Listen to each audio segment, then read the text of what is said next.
To l'accès bino tio ya régie des eaux toboka qui na venir lengesa na commune makala population mokolelo asepeli nenge bandiko régie des eaux bakangi yango ba image ezali ya Benjamin Panzu na commentaire na mwati.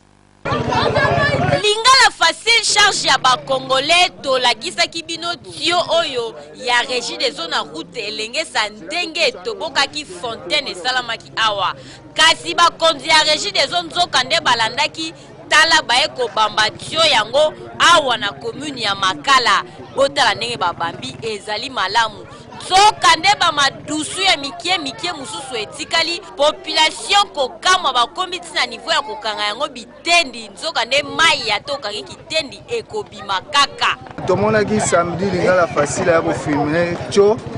mais lundi boye kosala musala mais tomoni musala ngo tio oyo ndenge eza boza ya kobeba ti kuna na se tio do esenga fo kochange yango otala tio ndenge poli bon et puis be tio oyo bolongolaki bokendaki na tio siko biso kote oyo ma ezobima te batio kumba bamba do so ba mai kumba elingi sekondo lokola neti kalamu alors tala na batio mse pola kaka na toka mai otiba mataba boy makaboy o réside zo musala na wesala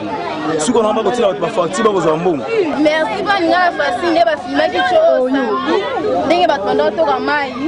ba sala kiango siko yo ba chongo nde fallait ba changer ton siko et comme non derrière kala ba kondi ya régie des eaux solution ezaka ka ko changer tio ya munene na route elengesa po esi erouillé ekomi ya kala moindre mouvement kaka batuti yango eza ko toboka oyo eza nango solution te ya malamu ezali penza ya ko changer tio oyo pamba te ko toboka na yango esi elembisi population match eza na mabe ya solo